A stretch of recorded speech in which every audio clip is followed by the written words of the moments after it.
Hello, hello, hello. Good morning, good afternoon, good evening from wherever you are joining us, and welcome to another Tuesday teissTalk.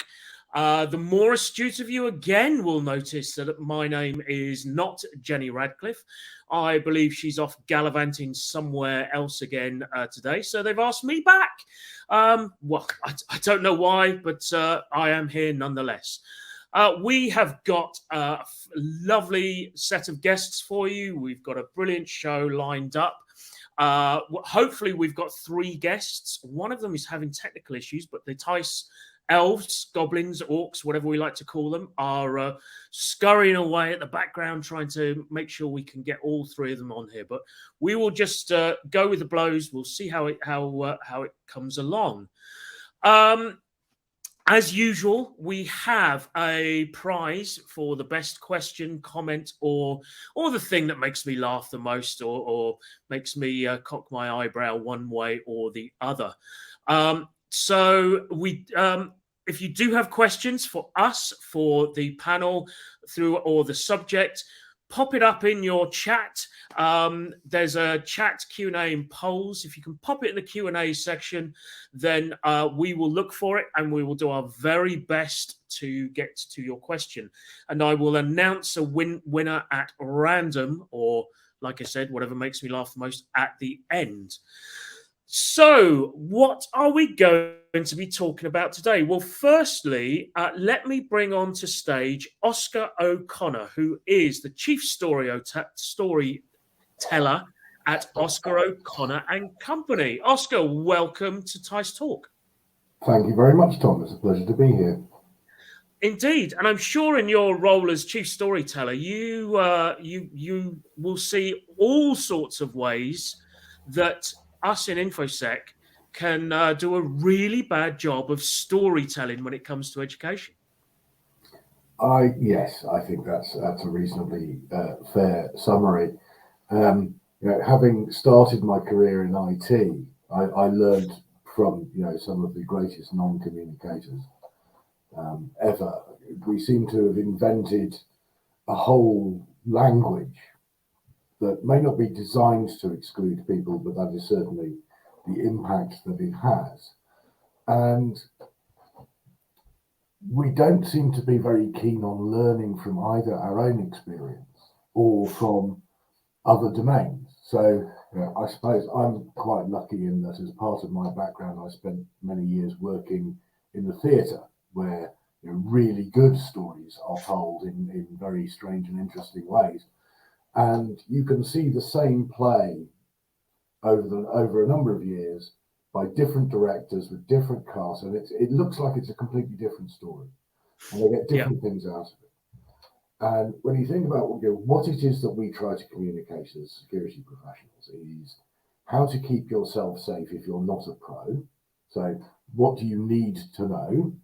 Yeah. And we confuse that message with an awful lot of stuff about what we need to know, but your average end user does not. So in my worldview, the information security policy is for the IT department and the cybersecurity team, and the acceptable use policy is for everybody. Yeah. But those policies should be concise, they should be digestible, they should be linked to corporate values, so that you join a company. Obviously, lots of people join a company just to get a job, but as your career develops, you become a bit more choosy. You join a company because you agree with its values, you agree with its mission. And so if you're not explaining what is acceptable behavior to people in the same language about how you behave in the digital environment compared to how you behave as a member of the company, then you're going to lose your audience. And the worst thing you can do as a storyteller is lose your audience. We seem to have a very compliance-driven approach to this. So I was at a SASE event last week up in Edinburgh, fantastic event.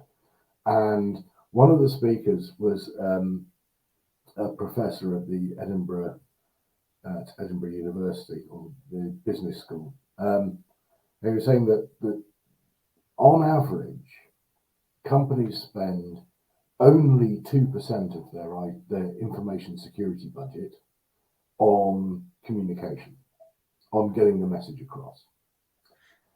And that seems to me to be probably underestimating the need and the potential impact that addressing communication requirements and knowledge and education should have. And I think that leads us very nicely into our news item today, which the headline alone just tells us everything we need to know. Cybersecurity training is boring and largely ignored. I don't think you need to read the article too much to get the gist of what they're trying to say here. And I think it's backed by research. So, there is some rigorous research that gives you the data to kind of make that picture a bit more colourful, a bit more real. Yeah, absolutely. Because I think the problem we as InfoSec professionals often have is we think that shoving people into a room and shouting PowerPoint at them for an hour or two once a year is going to be enough. They don't need all this fluffy story stuff that that people talk about, because they've got the facts. We've told them what they need to do and what they shouldn't be doing, and that's all they need, right? Oh, absolutely. And my history in sort of major IT programs, I've lost count of the number of times I've had a conversation about why it was particularly challenging to upgrade the desktops in a particular department when, we told them it was coming. We did an awareness, in quotes. Someone actually said that to me. We did an awareness, so they should be ready. We did an awareness sounds like a 5-year-old talking about going to the toilet. I mean, well, and I think it was roughly as aromatic as well. I mean, the same net result. The fact is, absolutely, what we're trying to do with these awareness campaigns, if you think about what the term means, we're trying to get people to behave in a way that protects them and their organisations from potential harm. So, big issues like, how do you treat someone who's clicked on a malicious link in an email? There are still senior executives wanting to fire those people, even though they are victims of crime. So something in the messaging is just plain wrong. We expect an interest in the minutiae of how you behave in a digital environment. We don't kind of spread the message gently. We don't learn from advertising.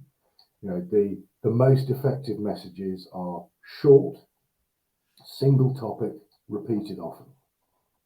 That's why once a year isn't often enough, I'm assuming.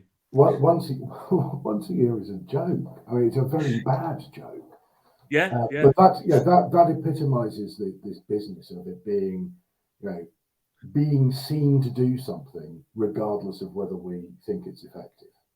Yeah. And most of the studies I've seen, most of the experience I've got says, phishing simulations not only aren't effective at driving the right behaviors, they create a resistance to engage with the overall subject because the target, the end user community, feels like they're being bullied. Yeah. And that's not how you get a message across. You don't. The teaching of the Christian brothers in the 1930s, when my dad was at school, where if you didn't learn something, they would beat it into you.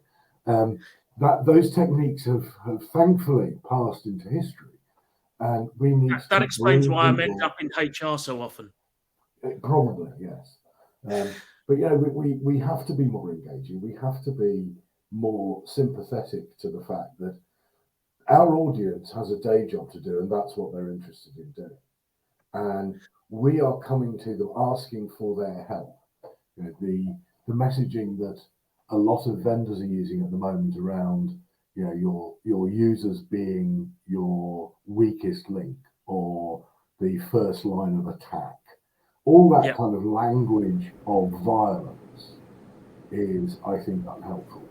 The language of fear, uncertainty, and doubt, unhelpful. We can and do, when configured right, we do have technology to protect us. We do need to be able to explain, and we need to get the message across. And actually, the tech is doing a lot of good stuff, but it will always miss something. Yeah. And that's okay. I think it happens. I think that's a great segue, because I was about to say, talking of weakest links, let's bring on our next on our other two guests, but that would be rude. So please, can I bring onto the stage Carl Hubert and hopefully Simon Mayer. Kyle, you are the Associate Principal of Security Human Risk Management at the OCC, and that's just the title alone seems to tell me that you're uniquely qualified to talk about the human factors of education.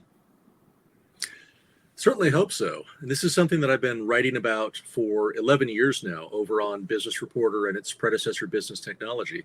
It's kind of funny because the Computer Weekly article that you brought up, I did basically the same thing for this morning's article on arguing that most Security Awareness Month activities are just wasting users' time. Hopefully we can get a link for that up in the chat. But yeah, it comes down to, what are you actually targeting with your activities? Are you trying to solve users' problems so that you build credibility and rapport with them? Or are you just trying to tick a box to satisfy an auditor that an awareness was conducted, as Oscar mentioned? Yeah, absolutely. So you do agree that most training is boring and ignored? Well, the thing that what I see is where this fails, right? And let's use our colleagues in human resources as an example, all right? So they've got a requirement to teach people that harassment in the office is bad.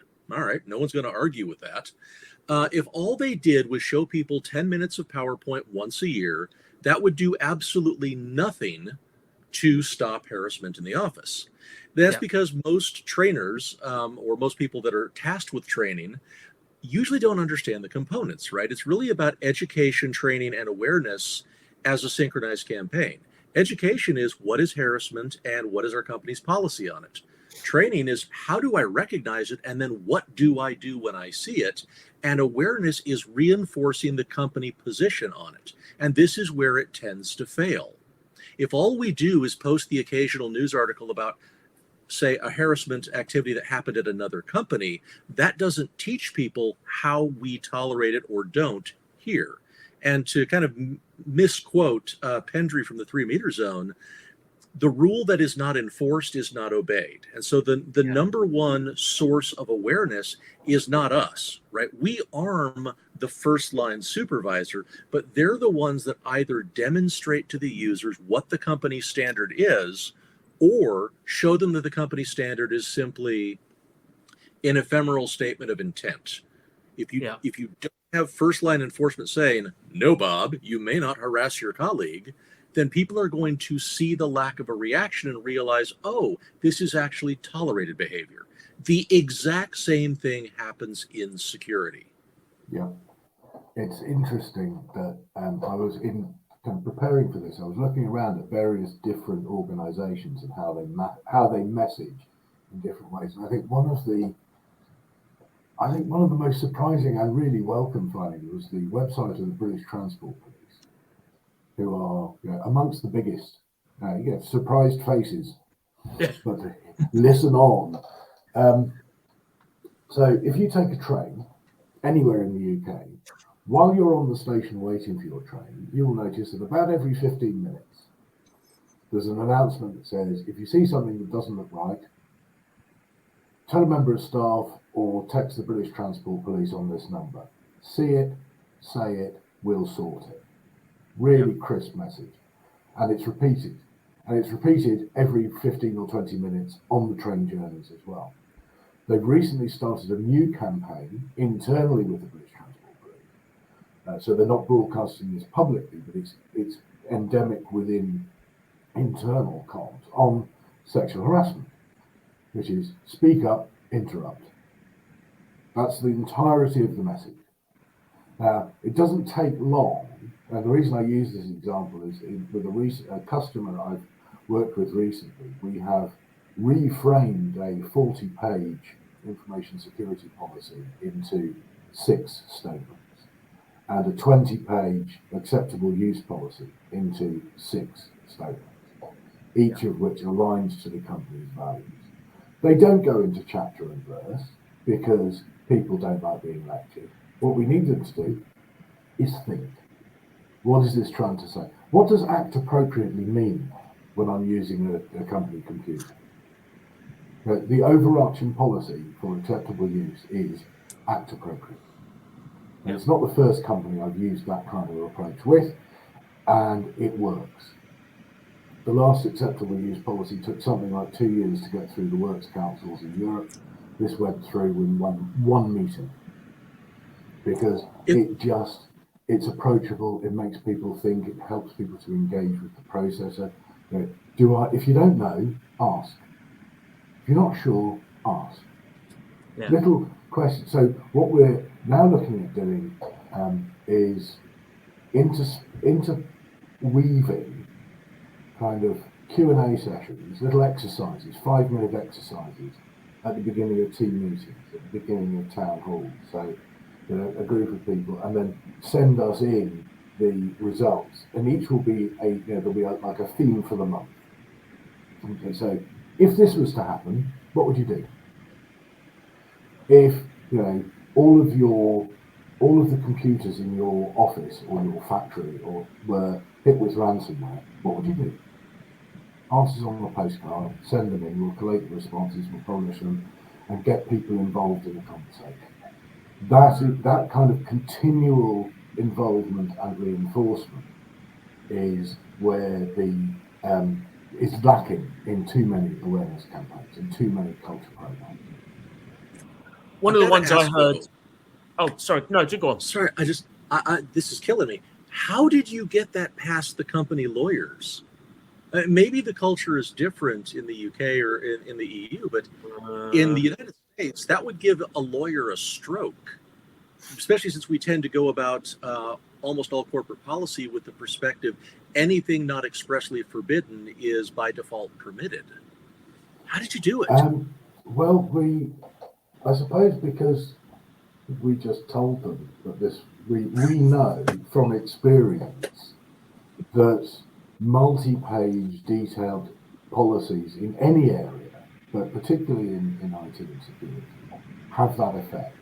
They become someone's idea of an exhaustive list of things you are allowed to do and someone's idea of an exhaustive list of things you're not allowed to do. And the argument went something along the lines of, well, we don't know everything. We don't know what technology is going to be capable of in 3 years' time. That kind of approach doesn't work. Now, we can enforce certain rules, like, one of the acceptable use prohibitions is, accessing inappropriate material online during company time on company devices.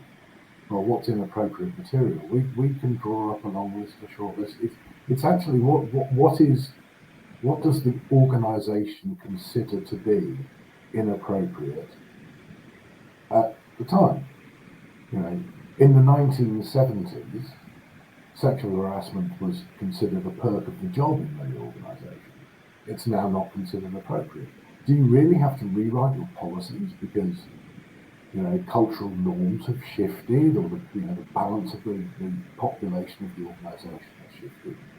But it was actually inspired by a conversation on the radio I heard a couple of years ago with one of the FTSE 100's few female CEOs. When she arrived at the company, she was given the company handbook, 2.5 centimetres, 5 centimetres thick of paper, including a 25-page dress code. Dress code. I mean, come on. And in her first hour, took the 25-page dress code out of the folder, put it in the bin, and said the new dress code is dress appropriate. Yeah, dress for your day. Dress appropriate. And okay, so that kind of allowance for the fact that people choose to come to work for us. Yeah. They have a choice. we should treat them like volunteers, not conscripts. We should treat them like Absolutely. they're intelligent. I'm going to move us along. We've got a front runner in the competition for a mug already, Raza Sadiq. The more examples we can share of what has happened in the background, treating the consumers with what they don't know, so that it is not a patronizing message, but an inclusive message. So more of a comment than anything on that. He does come up with thoughts on principle-based policies. So let's very That is a quickly really good question. see Really what good we've got to question. say about that. Then we're going to move on to the main part of the chat today. Well, the International Standards Organization is moving towards principle-based standards. And I've noticed that I was involved in early versions of the British Standard on Service Continuity Management back in the day. And that is a kind of direction of travel that will continue. Principle-based policies, I think, are something that I've been working with for the last few years, and they are so much more effective, so much more real than trying to be exhaustive in a domain that moves as rapidly as cybersecurity and IT in general. I think it is the way to go. It makes life much more, human. It makes this stuff more human, and to me that makes it more relevant, it makes it more effective, it makes it more digestible, and it feels less like you're kind of walking into an autocratic police state when you go to the office. You can relate principle-based policies to your principles and the company's values, and you can see connections where, in general, with the sort of the more traditional, if I call it that, approach to policy, which is that exhaustive attempt to specify what is and isn't permitted in great detail, you try and draw the map of how that set of language ties to the company's ethics policy, and you're left totally bewildered. Yeah, I agree. It's just the downside is now you're requiring your leaders at all levels to exercise sound judgment and to be consistent in their application of principles, which if you don't already have a strong corporate culture with accountability and oversight, it kind of opens itself up to greater potential for bias and abuse. Yeah. There's a reason why on the anti-work subreddit of Reddit, management is referred to as manglement, because that's exactly what they do, right? So you're absolutely right. And I was going to ask Carl, do you think these principle-based policies, is there a cultural challenge, you think, for the US versus the UK or other countries? Do you think maybe I'm desperately trying not to stereotype, but that's the litigious society, as it were, is going to sort of quash any attempts on that front? I do. It's going to be more of a problem here, and I think one of the reasons for it is we have this founding myth model, right? You hear about the American cowboy mentality, the idea of the rugged individualist who plays by his own rules and doesn't take guff from anyone. It's great in fiction, and it's also pretty much entirely self-serving propaganda. I actually did an entire collection of columns on this called Office Cowboys, Cautionary Tales from the Cubicle Frontier. And it's all about the psychopathology of especially managers and senior leaders who performatively violate company standards, rules, and principles in order to prove that they are exempt. They're so special, rules that apply to everyone do not apply to them. And even though they have no need to, because of their level of power or influence, they will still publicly break rules just to show everyone else, I'm better than you.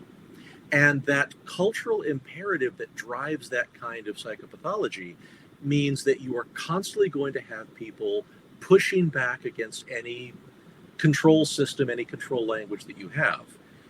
Because they're trying to conform to what they think of is the archetype and the path for success. which is why I think so many HR and legal people have gotten obsessed with very precise draconian control language, because to say act appropriately is completely subjective. To say you cannot wear this kind of shoes on a Thursday is ironclad and irrefutable. And then when someone violates it, you can then quash them. And if you have to get leaders actually judging their subordinates on their judgment and activities and fairness, that opens up a great deal of potential for, as we mentioned earlier, bias, as well as essentially setting a precedent that some people really can get away with things that others cannot. So it's going to be, we will get there eventually. I mean, I think it was Churchill who said Americans will always do the right thing after they've exhausted every other option. We'll be about 10 years behind you. So I've just been hopefully we'll catch up. I've just been informed that Simon Mayer won't be joining us, so I'm going to now move us into the second and main part of the program, which is onto what I guess would be the panel as such. The panel discussion is your hybrid security awareness program helping or harming your organization? So I think this is going to be very, everything we've spoken about now is utterly relevant in this environment. For perhaps the less aware people like myself on the top, I'm just going to open up and say, what on earth is a hybrid security program? Is it some kind of horrible combination of man and machine and animal and machine or whatever, or is it's either an awareness program or it isn't, right? So what is without wishing to insult whoever it was that came up with that title, it's a pretty ugly misuse of language. So my interpretation at least is that what this question is about is security awareness programs taking into account that the business model, the working model has changed as a result of the COVID pandemic. So where lots and lots of organisations had, if not an outright ban, then certainly a poor view of working from home, as if you're not visible in the office, you can't be working. A lot of those organisations have been, and I was working for one such at the beginning of the pandemic. They were forced to change their view pretty quickly and send, in certain cases, hundreds of thousands of people out of big campuses and offices to work at home, when the organisation was absolutely not set up to do it. So one of the things that we are now reaping the whirlwind of is stuff that was put in place in a hell of a hurry at the beginning of the pandemic, into the March, April, May 2020, in order to facilitate this, but using a kind of pre-pandemic mentality, which is you can only control the traffic if it comes through your data center or through your internet connection. If you can see it. To recognize, well, I've got a gigabit internet connection at home these days. I mean, I probably don't need it, but it's brilliant, it's fast. Why would I want to connect to a highly contended connection in my client's office in order to then use cloud-based services? That, to me, never really chimed. Yeah. So, in a way, with this kind of hybrid stuff is possibly even a dangerous kind of viewpoint. That there is a lot of talk in the industry about the threat profile from home workers being bigger than it is, being worse than it is for office-based workers, which seems to imply that cybersecurity in the office is really good, and unless you're a security professional, it's unlikely to be as good at home, which is abject nonsense. Most offices' cybersecurity is dreadful. The firewalls, yes, they're there, you can see them, you can point at them, they've got flashing lights, but so many firewalls have ports open to allow any traffic to go to anything, because they were opened up for some reason, never closed again. the management of devices is poor at best. Yeah. The knowledge of where the devices are, what their configurations are, whether they're properly patched, whether they need to be patched. All of those things is not well enough understood to support the idea that an office environment is secure IT and a home environment isn't. So the premise on which this hybrid security awareness program concept is being touted, I think, is fundamentally flawed. Kyle, does that resonate with you from the it the does. hybrid? Oscar's right. What I found is that pretty much every sales weasel that's come to me trying to sell a hybrid security awareness program is selling me the same pre-pandemic content with racing stripes painted on, but it costs twice as much. Because here's the thing, right? Pre-COVID, there were a lot of small businesses that only had, say, one location and no remote workers. But we've had, at least in the enterprise space, you have multiple sites. Are you really telling me you didn't have difficulty between the home office in London and, say, the Liverpool branch? Difficulty coordinating and making sure that culture synced up? Did you never have salespeople on the road? Did you never have people having to respond to interesting customer site events? I mean, I spent a good chunk of my life in the military. I have done my job in bunkers, in warehouses, in leaky tents, in foxholes. And no matter where you go, the same security principles have always applied. You just implement them in different ways based on who's actually trying to do something unwanted to you. Now, I'm not saying that we need to turn every corporate organization into a pseudo-military organization. That would be hilarious, but also inappropriate. But rather, when you're thinking about your hybrid security, what are you really trying to do? You're still trying to communicate, you're trying to educate, you're trying to support, you're trying to encourage, and you're trying to empower. Well, you were already doing that pre-pandemic. Maybe things got a little bit more difficult, but it's the same work, just with a slightly different spin during this emergency. Absolutely. So, and we have a surprise special guest, Simon Mayer, who is the head of privacy and information security at Brewing Dolphin. Simon, welcome. And he can't hear us. Oh dear. Well, just wave, Simon, and at least we know. Oh well. Okay. Oh well. Well, One at least step forward, two steps back.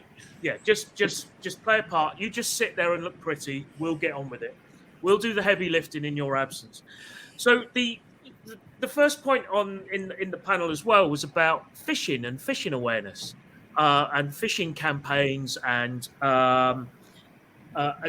really, are they effective? So we're running campaigns to test people's ability to spot a phishing mail, etc. I've seen them, I've done them, I've reported them. I've also left an awful lot unread because, like much of my mail, it goes unread. Are they effective? I mean, you're certainly practicing, if nothing else. I suppose that they can be effective in really getting up people's noses. They can be an effective source of data for senior leaders to misuse. Do they change people's behaviour? I don't think so.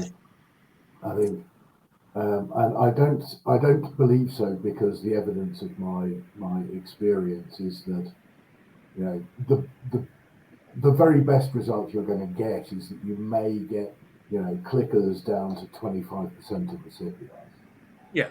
But it also paints a very unrealistic picture, I think, that if you configure your email service, and let's face it, most of us use one of 2 or 3 different email services. If you configure those correctly and you have the right kind of license, you don't see phishing emails unless they're incredibly well crafted. And the ones that do get through are from organised criminal networks and gangs, generally speaking, who have been doing this fraud stuff for years and have simply found this is a very good, relatively new channel, along with phone scams that have been going on for donkey's years. And the use of the the phishing simulation, to my mind, is a way of saying we've done something that's very visible and you get lots of data, but what it doesn't do is help the end user understand what they can expect in terms of protection from phishing. Fraud, let's call it what it is, it's fraud. And also what they should do in terms of reporting, because every Outlook client has a report message button. If your standard build doesn't have that highlight on the control panel, then stick it on there, because that way, every time you report, Microsoft update their database. Your service provider updates their system knowledge for all of their customers. I think we would be much better off using broader-based communication to educate people about the whole spectrum of frauds that can take place without using this kind of techno babble like the phishing, smishing, dishing. Call it what it is. These are con artists trying to con you into doing something you don't want to do, and they use various different channels, but the techniques are all the same. It's But how else do we very educate? good applied psychology. How else do we educate ourselves, though, Carl? Yeah, so this is where I respectfully disagree with Oscar's original assertion. I think phishing simulations and training can be effective at changing behavior when you stop thinking about it as a test of users' abilities and start treating it as essentially a scrimmage, right? It's a game that you're playing that they know you're playing, and you are trying to introduce and show new, essentially the sleight of hand tricks that scammers use to try and convince you to do something that you don't want to do. And what I've found is that when you change the language from, Bob, you failed to detect and report this fish, to, all right, Bob, we got you with this trick exactly as we intended to. Let's talk about why and how, what made this seem legitimate. Let's pull back the curtain and show you how the trick was done. And what this has done for us is it's made it to where there are a lot more people in the organization who are not necessarily in IT who treat it as almost like a treasure hunt. In fact, whenever we run a simulation, there'll be a half dozen people who call me at my desk chortling, "Ha ha ha, you're not getting me this time, Kyle. I saw through your trick." And they are excited not only to beat me, which I love, but also to then smugly share that information with the rest of their people so that their group looks even better. As we, just like Oscar said, we teach about all different types of fraud, and phishing is just one more type of fraud, but each different type has its own tactics, techniques, and procedures, and different mindsets, emotional states, and technical skills that you need to be able to discover, evade, and then safely disengage from them. I think that makes Kyle makes a really, really important point there. That if a phishing simulation was set up as a game, and if it's known to be set up as a game, it's a treasure hunt, then there's no kind of excuse to misuse the findings. But what worries me is the number of organisations that don't try and play it as a game. They're trying to, in order to identify the losers. They're trying to identify the people who will click on the email and then not follow through with the education or the training or whatever it is, in order to use it as a disciplinary tool. And that's coming at it from my point of view from entirely the wrong place. So we have a question. We have a question from Amy Anderson. How can we move the industry away from being so reliant on phishing simulations as a form of user training? I think to your point, Carl, we maybe don't need to move away from it. We need to move how we do it. I agree. I think you need to recharacterize it. I like the approach of combining mass communications, like internet articles or broadcast emails or live classes, with the sims themselves, with actual training courses on different aspects of fraud, and have that consistent through line of messaging about this is the attacker's intent, these are the tricks they use, this is how you can essentially train your instincts to recognize when something feels off, and that empowers you to then safely evade whatever snare they've laid in your path. And by having that consistent messaging throughout where you are celebrating success rather than punishing failure, you're far more likely to get people interested in actively defending against scams and whatnot than you are to essentially to turn the program into a method for unnecessarily winnowing down your workforce, which I never understood the point of. Yeah. No, I think it's a very, very good question, because I think one of the reasons we are as an industry so reliant on phishing simulations is they're easy. Yeah. You can buy a package off the shelf, there's various forms, and you can set it up nice and easily, then you can run it nice and regularly, you get lots of lovely data. Whereas, and this is maybe a sign of our broader times culturally. We do the easy thing and don't do the difficult but more effective thing of actually funding education for everyone in a way that makes it engaging.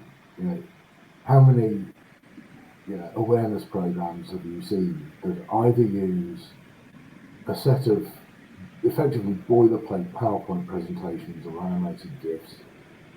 Nothing's targeted to the organisation, let alone different groupings within the organisation. Yet all of the data shows that if you want to teach people how to behave in an appropriate manner online, then the messaging has to relate to their job, not the company necessarily, but the so the accountants need a different message from HR.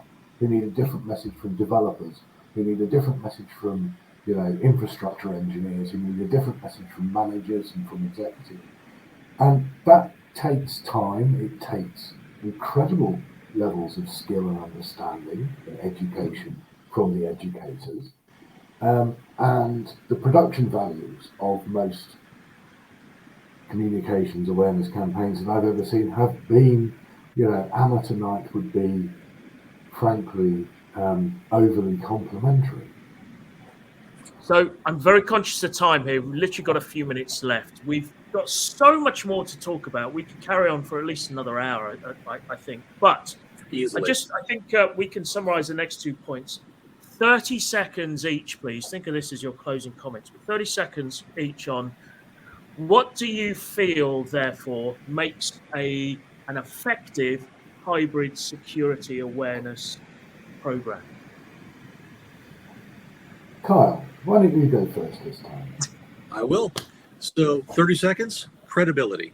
Your users have to believe that the security department or security team legitimately wants to help protect, educate, and empower them to be able to do their job successfully and safely. If you don't have that credibility, nothing you say is really going to make a strong difference, whether people are in the office or working God knows where. Good point. I would reinforce that by saying, however difficult logistically and expensive it would be, the majority of this stuff has to be delivered in person.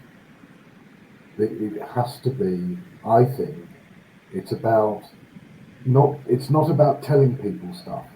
It's about having a discussion that helps them reach the conclusion that they now know what to do if they see X, Y, or Z. They know who to call when something a bit weird starts happening. Those sorts of things. It's not a lecture. It's not a conversation. A TV show. It's a conversation, and conversations. Lovely though this conversation is, I bet it would be more effective if we were sitting around a table with a bunch of people in front of us who could raise their hand and say, "I've got a question." Of course, we'd get more engagement. We've adapted to this online life, and that's far more than 30 seconds. Sorry. Kyle, Oscar, thank you very much for your contributions today. It's often very difficult to really keep momentum going when there's only 2/3 of a panel on. We could have gone on for hours, I think. which Easily. just shows, how engaging it was. Thank you very much. I just want to remind everybody of Thursday's session with Jeff, which is an industry focus on how aviation companies share cyber threat intelligence. That's this Thursday at 4:00. My other task is to select a winner of the Tice mug. At a record 8 minutes and 42 seconds after we started, Chris Hollis, I think, wins with the comment of great chat. I mean, he had me at great chat, let's face it. Also blows the myth that you never see Tom and Oscar together in the same room at the same time. Well, I mean, with deep fakes these days, who knows? Who knows? Maybe Kyle, we should have shaved your head and made you go grey as well. I don't know. Finally, thank you all, our audience, for being here, for listening, for taking part, for sending us your questions. And I'll leave you with this little educational thought that whilst education takes time and effort and you have to study, etc. So whilst you're studying late at night, it's past midnight, you're still awake, you've got to get up early in the morning to do your exams and do more. Just remember that if you were flipping burgers, you'd be asleep in bed. Thank you, folks. See you next time. Thank you very much.